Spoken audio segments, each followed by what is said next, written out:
Hello, guys, and welcome back to my channel Tech Fetch and Fun. I hope you all are doing well.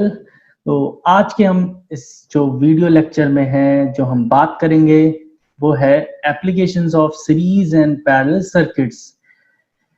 पर आगे बढ़ने से पहले जिन्होंने मेरे पिछले लेक्चर्स को नहीं देखा है तो प्लीज स्क्रीन पे आई बटन पे क्लिक करें और मेरे पिछले लेक्चर्स को जरूर देखें। So let's begin now. Maths और फिजिक्स में है परेशान तो हमारे चैनल को सब्सक्राइब करें और ज्ञान प्राप्ति के लिए इस घंटे को दबाना बिल्कुल मत भूलें। धन्यवाद। So, as you guys all know that we have studied about series and parallel circuits. So, application of series and parallel circuits, it should be applications of series and parallel circuits. Now, जो कोई भी concept है अगर आप उसको पढ़ते हैं तो अगर आपने उसके एप्लीकेशन यानी उसको कैसे अप्लाई करते हैं और उसके एप्लीकेशंस क्या क्या हैं, अगर इसको पढ़ लिया तो समझ लीजिए आपको वो कॉन्सेप्ट बिल्कुल अच्छे से क्लियर हो जाएगा। ये this is very important for IITs and nits and various other exams because application based questions बहुत आते हैं। इवन बोर्ड्स में भी बहुत सारे एप्लीकेशन बेस्ड क्वेश्चन ही आते हैं। तो first we'll talk about some terminologies, okay, which is being used in the circuits. First is short circuit, okay. The first topic is short circuit. Short circuit बच्चों जो commonly हम बात करें उसकी तो ऐसे यूज किया जाता है जैसे अगर कोई दो वायर टच कर दें, है ना। अगर हम लाइव वायर और न्यूट्रल वायर को एक दूसरे से टच करा दें, है ना, जो कि मतलब भाई लाइव वायर में करंट है, अगर दोनों को हम टच करा देंगे तो शॉर्ट सर्किट हो जाएगा जिसकी वजह से रेजिस्टेंस जो है, और ये शॉर्ट सर्किट में होता क्या है, रेजिस्टेंस बहुत कम हो जाता है जिसकी वजह से क्या होता है, करंट बहुत ज्यादा हो जाती है जिसकी वजह से डैमेज भी होता है सर्किट में, है ना। रेजिस्टेंस कम तो करंट ज्यादा और करंट ज्यादा तो डैमेज। तो ये होता कैसे है? The term short circuit is most commonly used by electricians to refer to the situation in which a hot wire carrying live current touches a neutral wire, ठीक है। अब शॉर्ट सर्किट में होता क्या है भाई, शॉर्ट सर्किट जैसे हमने वायर को टच कर दिया तो हुआ क्या, रेजिस्टेंस उसका कम हो जाता है। रेजिस्टेंस कम हो जाता है तो large amount of current flow होता है जिसकी वजह से वो सर्किट को डैमेज कर देता है, ठीक है। नॉर्मली ये टर्म यूज किया जाता है, शॉर्ट सर्किट हो गया, है ना। कभी भी दो वायर टच कर जाती है, अब करंट फ्लो हो रही है ना। आपके पास दो वायर है मान लो और आपने उसको ऐसे टच करा दिया तो क्या होगा, रेजिस्टेंस बिल्कुल कम हो जाएगा, करंट बहुत ज्यादा फ्लो होने लगेगी तो जिसकी वजह से वो वहां पे सर्किट डैमेज हो जाती है, ठीक है। नाउ लाइव वायर, अब उसको हम शॉर्ट सर्किट को कैसे ओवरकम कर सकते हैं भाई, कनेक्शंस टाइट रखें, है ना, कनेक्शंस लूज ना हो, सबसे मेन तो यही है, ठीक है। तो लाइव वायर क्या होता है, लाइव वायर वो होता है, रेड वायर होता है जिसमें करंट जो है फ्लो होती है, जो पॉजिटिव बैटरी के पॉजिटिव टर्मिनल से कनेक्ट होता है उसे हम लाइव वायर कहते हैं। न्यूट्रल वायर जो निगेटिव टर्मिनल से बैटरी के कनेक्ट होता है उसे हम न्यूट्रल वायर कहते हैं। अर्थ वायर वो ग्रीन वायर होता है जो अगर हम कोई एपरेटस में ज्यादा करंट आ गया, हैवी वोल्टेज आ गया या ज्यादा करंट फ्लो हो रहा है तो लाइक लैपटॉप में ही ले लो, जैसे करंट जब कभी कभी हम टच करते हैं बारिश के टाइम पे करंट लगने लगता है, करंट आ जाता है ना। फ्रिज में, टीवी में इवन टीवी के जो कंपोनेंट्स होते हैं उनमें, ना कि वायर में ही, टीवी कंपोनेंट्स में भी आने लगते हैं, स्क्रीन पे करंट आ जाता है कभी कभी, है ना। तो इसका क्या मतलब होता है, इसका मतलब होता है कि हमारा एक्सेस करंट फ्लो होता है। तो जब अर्थ वायर क्या करता है, अर्थ वायर क्या करेगा, अगर अर्थ वायर लगा होगा तो जिसकी वजह से सारे जो ये इलेक्ट्रॉन्स होते हैं वो फ्लो हो जाते हैं अर्थ में, जिसकी वजह से हमें करंट नहीं लगता है और जो वो एपरेटस होते हैं वो सेफ रहते हैं, ठीक है। ये नॉर्मली जो हैवी एपरेटस होते हैं या हैवी कंपोनेंट्स जो हम यूज करते हैं डिवाइसेस, उनमें लगाया जाता है अर्थ वायर, ठीक है। आपने सुना होगा 3 पिन जो सॉकेट होता है, 3 pin, like if I will show you right now, है ना। So in this is 3 pin socket, है ना, जिसमें ये थर्ड होता है, ये होता है अर्थ वायर का सॉकेट, ओके। यहीं से अगर हम अर्थ वायर को, ये हर एपरेटस, अर्थ वायर जो है हर एपरेटस के जो सॉकेट होता है इस सॉकेट से कनेक्ट होता है, ठीक है। अब हम किसी एपरेटस को अगर इसमें लगाएंगे जिसमें ज्यादा पावर जो लेता है, ठीक है, जिसमें ज्यादा करंट फ्लो होती है, तो हम उस डिवाइस को लगाएंगे इसमें, ठीक है, और अगर वो डैमेज होने से अगर बचाना है उसको, तो हम अर्थवायर जरूर लगाएंगे, ठीक है। इस पे लगता है earth wire. Is it clear? This is the third pin socket, है ना, यहाँ पे लगता है। तो फ्यूज क्या होता है भाई? फ्यूज हमने देखा होगा, आपने छोटा सा बहुत पहले हर रूम में लगा होता था। अब तो फ्यूज नॉर्मली लगाते हैं सबसे, मतलब जैसी सर्किट हमारी आती है मीटर कनेक्शन के बाद, तो मीटर कनेक्शन जब होता है घर पे, आप लोग देखिए तो बड़ा सा एक इस तरह का होता है, जो मैं आपको अभी दिखाऊंगा बाद में। तो वो इस तरह से डिजाइन किया जाता है कि अगर हैवी करंट फ्लो होता है ना, तो हैवी करंट फ्लो होने की वजह से क्या होता है कि सारे कंपोनेंट्स, कभी कभी देखते हैं, आप सुने होंगे कि बल्ब खराब हो गया या फ्रिज खराब हो गई या टीवी, तो वो क्या करता है, अगर फ्यूज में हम ऐसा अलॉय का कंपोनेंट या ऐसा अलॉय यूज करते हैं जिसका मेल्टिंग पॉइंट बहुत कम होता है, नॉर्मल कॉपर वायर से बहुत कम होता है, जो कि हम करंट फ्लो के लिए यूज करते हैं कॉपर वायर। तो उसमें होता क्या है कि एक्सेसिव करंट को वो रोकता है। कैसे रोकेगा? वो मेल्ट हो जाता है। जब करंट ज्यादा रहेगी तो जाहिर सी बात है वायर हीट करेगा। अब उस अलॉय का, जो फ्यूज वायर जो हम यूज करते हैं, वो अलॉय का क्या होगा, मेल्टिंग पॉइंट कम होगा, तो वो जब मेल्ट हो जाएगा तो क्या करेगा, करंट को ब्रेक कर देगा, सर्किट ओपन हो जाएगी, तो करंट फ्लो ही नहीं होगी, जिसकी वजह से सारे कंपोनेंट्स हमारे बचे रहेंगे, यानी जो हाउस होल्ड हमारे जितने भी फ्रिज टेलीविजन, ये सारी चीजें बची रहेंगी। तो fuses, what a fuse is an electrical safety device built around a conductive strip that is designed to melt and separate the event of excessive current, जो कि मैंने बताया excessive current को वो separate कर देता है, हटा देता है।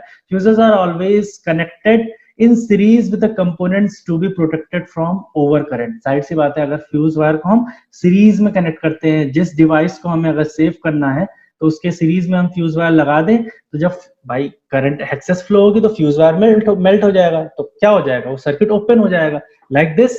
अब यहाँ पे हमने फ्यूज वायर, अगर यहाँ पे फ्यूज वायर लगा हुआ है और करंट यहाँ से अच्छे से फ्लो हुई खूब ज्यादा, तो क्या होगा, है ना, ये फ्यूज वायर ब्रेक हो जाएगा। अब सर्किट क्या हो गई, फ्यूज वायर मेल्ट हुआ तो सर्किट ब्रेक हो गई, तो करंट फ्लो नहीं हो पाएगा ज्यादा, और हमारे जितने भी apparatus होंगे वो बचे रहेंगे, ठीक है। So that when the fuse blows, जाहिर सी बात है जब मेल्ट हो जाए, it will open the entire circuit and stop current to the components. These are the important terms and many more terms also there in the electricity chapter. So we'll talk about all those things in next lectures. So now application of series circuit, आप लोगों ने इस figure को या इस circuit diagram को आप जानते ही होंगे। तो सीरीज में होता क्या है कि लाइक आपने देखा होगा झालर या लड़ियां, है ना, जिसमें आप क्या करते थे कि एक सारे बल्ब सीरीज में कनेक्ट होते थे, और आप उसको जब पावर या एनर्जी सोर्स से कनेक्ट करते थे तो क्या होता था, सारे एक साथ जलने लगते थे। अब इसका जो सबसे बड़ा एप्लीकेशन है वो ये है कि ये थोड़ा इजी होता है बनाने के लिए, है ना, आप बस कनेक्ट करते गए और वो एक साथ जलने लगेगा। तो ये थोड़ा सा ऐसा होता है कि थोड़ा इजी रहता है कि एक ही स्विच से आप सब कुछ जला लेते हो या जो काम करना हो। अब लेकिन जो सबसे बड़ा ड्रॉबैक है इसका, सीरीज सर्किट का ड्रॉबैक ज्यादा है बच्चों, ठीक है। ये है कि देखिए, जो पोटेंशियल होता है, यानी जो वोल्टेज होता है, वो क्या हो जाता है, डिस्ट्रीब्यूट हो जाता है। इसका मतलब क्या होता है, जो अब और जो पावर कंपोनेंट है हमारा, पावर कंपोनेंट V और I दोनों पे डिपेंड करता है। अब यहाँ पे आप देखिएगा, जैसे जैसे जब वोल्टेज बढ़ गया तो पावर भी बढ़ गया, है ना। तो सीरीज में क्या होता है, अगर हर कंपोनेंट में पावर अलग अलग आएगी, हर कंपोनेंट में पावर जो है कम पावर बट जाएगी, ठीक है, because power is depends on V and I, ठीक है। तो जब वोल्टेज बढ़ गया तो पावर भी बढ़ गया। अब भाई जाहिर सी बात है, ज्यादा लंबा वायर हम यूज करते हैं, ठीक है, ज्यादा बल्ब रहेंगे तो ज्यादा लंबा वायर यूज करेंगे। तो होता क्या है कि जैसे जैसे करंट आगे बढ़ती जाती है, तो due to the excess length, और रेजिस्टेंस जो है लेंथ से डायरेक्टली प्रोपोर्शनल होता है, तो क्या करेगा, जैसे जैसे लेंथ बढ़ती जाएगी वैसे वैसे जो आखिरी के कुछ बल्ब होंगे, अगर आप बल्ब कनेक्ट करो या कुछ और, है ना, तो वो थोड़े कम जलेंगे। क्यों? क्योंकि उनमें करंट पूरा का पूरा फ्लो नहीं हो पा रहा है। दो current is constant in series circuit, लेकिन रेजिस्टेंस फैक्टर की वजह से करंट का जो वैल्यू होता है वो कम हो जाता है, ठीक है, इन सीरीज सर्किट। और सीरीज सर्किट में सबसे बड़ा ड्रॉबैक ये भी है कि अगर कोई भी एक एलिमेंट जो लगे हों, जो कंपोनेंट्स लगे हों, कोई भी एक कंपोनेंट अगर जल गया या बेकार हो गया तो सर्किट ब्रेक हो जाएगी, और आपका सर्किट, आपके कोई भी बल्ब या कोई भी अपरेटस जलेगा नहीं सीरीज में, ठीक है। और थोड़ा कठिन भी होता है उसको फाइंड आउट करना कि कहाँ से क्या हुआ है, कहाँ से ब्रेकेज हुआ है। लाइक दिवाली की झालर देख लीजिए आप, ठीक है।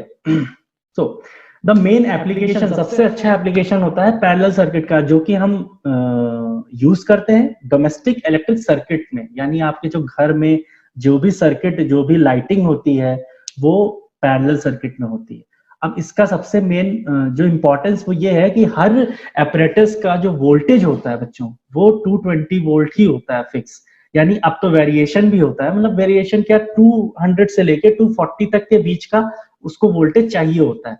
अब सीरीज में क्या है, सीरीज में यही वोल्टेज बढ़ जाता है बच्चों, तो बढ़ जाता है तो वो उतना वोल्टेज पाएगा नहीं, तो ओवरलोड हो जाता है। Now again one more term you got, overloading. Overloading क्या होता है, अगर किसी एक सॉकेट पे हम 10-12 चीजें कनेक्ट कर दे तो उस सॉकेट के अक्रॉस, यानी जो वो आउटकम दे रहा है वो क्या हो जाएगा, उस पर लोडिंग ज्यादा बढ़ जाएगी। तो लोडिंग बढ़ जाएगी, इसकी वजह से क्या हो सकता है कि वो सॉकेट खराब हो जाए, ठीक है ना।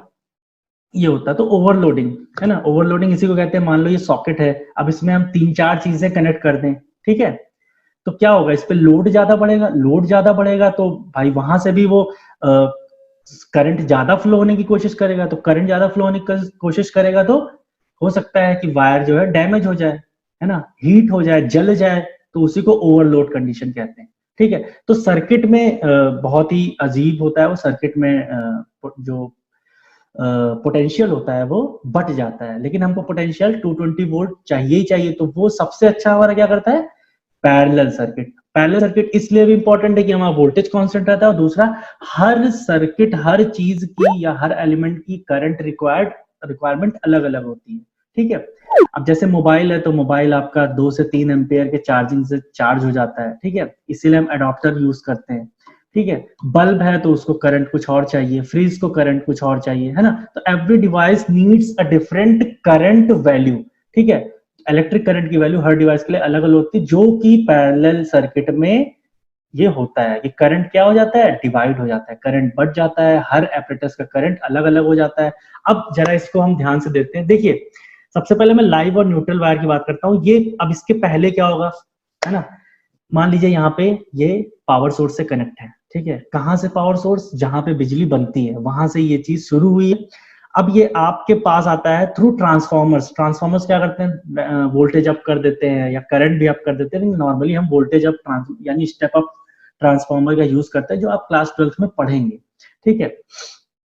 अब ये लाइव वायर है, ये न्यूट्रल। अब लाइव वायर आपका सबसे पहले इलेक्ट्रिसिटी बोर्ड का जो फ्यूज होता है उस पे कनेक्ट हुआ, है ना।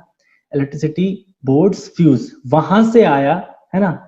इलेक्ट्रिसिटी बोर्ड्स फ्यूज से कनेक्ट होके आया सबसे पहले इलेक्ट्रिक मीटर से। आप देखते हो मीटर सबसे बाहर लगा होता है, ठीक है। मीटर में कनेक्ट हुआ तो ये लाइव वायर जिसमें करंट फ्लो हो रहा है बच्चों, है ना। मीटर के एक पॉइंट पे लगा, न्यूट्रल वायर भी चलता जा रहा है, न्यूट्रल वायर भी लगता है भाई, 2 वायर की नीड होती है। फिर यहाँ पे लगा, उसके बाद भाई भाई ये इलेक्ट्रिक मीटर है ना। इलेक्ट्रिक मीटर से पहले तार आपका लाइन से आया और फिर इधर से निकला भी दोनों तार, काहे के लिए भाई, घर में जुड़ने के लिए। अब ये जो वायर है वो फिर से डिस्ट्रीब्यूशन बॉक्स में जाएंगे। डिस्ट्रीब्यूशन बॉक्स क्या करते हैं, जहां पे हम हर रूम या हर बिल्डिंग का वो करंट और सर्किट अलग अलग कर देते हैं बच्चों, ठीक है। तो वहां से कनेक्ट होके फिर से ये अब क्या हो गया, ये सॉकेट्स में जाएगा, जो आपके बोर्ड्स होते हैं, है ना, जो स्विच बोर्ड होते हैं वहां पे सॉकेट लगा होता है। अब देखिए अगर मैं अगर इसको ट्विस्ट कर दूं, आप ये ऐसे दिख रहा है, इसको आप ऐसे कर देंगे तो ये पता चलेगा कि जो सॉकेट्स हैं जहां पे हम एलिमेंट को कनेक्ट करते हैं उसके ये क्या है, मतलब बैटरी क्या है उसके पैरेलल में है, ठीक है। तो इसमें क्या होता है, सारी चीजें देखिए पैरेलल में लगी है, सारी सॉकेट्स डिस्ट्रीब्यूशन बोर्ड के बाद सारी चीजें पैरेलल में लगी हैं। अब देखिए रेड जो है वो आपका लाइव वायर में, इसमें और इसमें न्यूट्रल वायर ये लगा हुआ है। अब इसके बाद क्या होगा, अब अर्थ वायर क्या करता है, अर्थ वायर वो मैंने जो बताया था, अर्थ वायर को हम क्या करते हैं भाई, जमीन पे गाड़ देते हैं। आपने देखा होगा कोयला वेला खुदवा के, पहले जब कंप्यूटर जब अर्थिंग वर्थिंग की वजह से या वोल्टेज अप डाउन होने लगता था तो हम ये सब करवाते थे, अभी भी करवाते हैं। तो हम एक वायर लेते हैं, वो अर्थ में गड्ढे में डाल देते हैं उस वायर को, तो वो वही वायर होता है। उस वायर को हम लेके जाते हैं और ये सॉकेट्स में जो सबसे बड़ा वाला जो मैंने दिखाया था उसमें लगा देते हैं। अब यहाँ पे अगर कोई पावर जिसमें ज्यादा पावर ले रहा है, अगर कूलर हुआ या जो, तो वो अर्थ वायर लगाने की वजह से सेफ रहेगा। आप अर्थ वायर नहीं भी लगाओगे तो कोई प्रॉब्लम नहीं होगी। प्रॉब्लम ये होगी अगर बारिश के टाइम पे कहीं अर्थिंग या कुछ आ गया, एक्स्ट्रा करंट आ गया, तो आप अगर कूलर को टच करते हो उसकी बॉडी पे भी करंट आ जाता है, जिसकी वजह से आपको हो सकता है आपकी जान चली जाए, है ना। तो आपको वो लॉस हो सकता है, ठीक है। और अगर आप इसको अर्थ वायर को लगाते हो तो आप अगर उसकी बॉडी को टच करते हो तो आपको कोई भी करंट या शॉक नहीं लगता है, ठीक है। लेकिन अगर नहीं लगाते हो तो आपको शॉक लगेगा, ठीक है। तो अर्थ वायर का ये, अब इन्वर्टर वायर भी आ गया है जो व्हाइट कलर का होता है, और इन्वर्टर वायर भी इक्विवेलेंट टू लाइव वायर होता है, लेकिन वो इन्वर्टर वायर का जो इन्वर्टर से कनेक्ट होता है और वो लाइव वायर जहां जहां लगे होते हैं वहीं पे लगता है, वो व्हाइट कलर का होता है। बट अभी ये सिलेबस में नहीं है 10th के, तो हम इसके बारे में नहीं जानेंगे। अब मैं बताता हूँ कि चीजें होती क्या क्या है। लाइक जैसे मैंने कहा था, ये आप देखिए, ये क्या था, ये देखिए ये ऐसे हॉरिजॉन्टल था, मैंने इसको सीधा करके बनाया है। अभी आपको दिखाता हूं ये।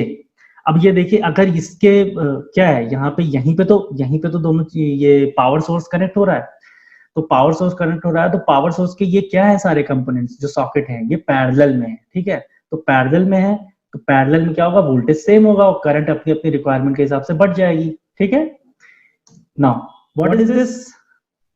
दिस इज फ्यूज, ये होता है फ्यूज, ठीक है। अब अगर एक्सेस करंट आई, ये देखिए रेड, लाइव वायर क्या है, रेड है ना। तो अब जो एक्सेस करंट आएगी, है ना, और अगर बहुत ज्यादा ओवर हीटिंग या, तो फ्यूज में जो वायर होता है वो गल जाएगा, ठीक है। गल जाएगा तो वो हमारे घर की कई सर्किट्स को ब्रेक या हमारे सर्किट्स को नुकसान नहीं पहुंचा पाएगा, ठीक है। तो ये फ्यूज बॉक्स होता है, ठीक है। ये देखिए व्हाइट कलर का जो वायर है ये इन्वर्टर वायर है। ये इलेक्ट्रिक मीटर, ये देखिए यहाँ से आया है, यहाँ से वायर आया है, इसमें 2 वायर लगे होते हैं, इसमें 2 वायर होते हैं, कौन कौन से, लाइव और न्यूट्रल वायर। अब यहीं से देखिए आउटपुट, ये देखिए रेड एंड ब्लैक, ये यहाँ से ये लाइन से जो बिजली आती है या जो इलेक्ट्रिसिटी आती है वो यहाँ पे गई, और यहाँ से आउटपुट फिर ये हमारे कहाँ चली गई, घर पे चली गई, ठीक है। अब ये क्या है, ये है distribution box, here it is been written distribution box, ठीक है। बहुत पुराना सा है, और जब घर मेरा बना था, ये मैंने अपनी घर की डिस्ट्रीब्यूशन बॉक्स की फोटो भेजी है। तो ये क्या होता है, ये यहाँ पे आपका ये डिवाइड कर देता है, ठीक है। अब अगर इसका एक फायदा ये भी है, अगर कहीं बिजली या कुछ वोल्टेज ज्यादा एक्सेस में आता है तो ये क्या कर देता है, एमसीबी गिर जाती है, ठीक है। तो इसका बहुत ज्यादा फायदा होता है, और यहाँ से आप डिस्ट्रीब्यूट कर देते हो, आपको पता होता है कि ये किस रूम की है ना, ये किस रूम का है, इसको अगर ऑफ कर देंगे तो ये किस रूम का होगा, है ना। तो ये होता है फायदा। तो आई होप कि आपको समझ में आया होगा, और ये जो टॉपिक मैंने बताया ये बहुत इंपॉर्टेंट टॉपिक है। नेक्स्ट लेक्चर में मैं कुछ और टर्म्स के बारे में बताऊंगा, और जो मेन न्यूमेरिकल्स हैं इस चैप्टर के, वो मैं कराऊंगा। So thank you. अगर मेरा वीडियो को आप पसंद करते हैं तो प्लीज उसे लाइक कीजिए, शेयर कीजिए, और मेरे चैनल को जरूर से जरूर सब्सक्राइब कीजिए, और प्लीज वीडियो पूरा देखा करिए, प्लीज प्लीज प्लीज। जय हिंद।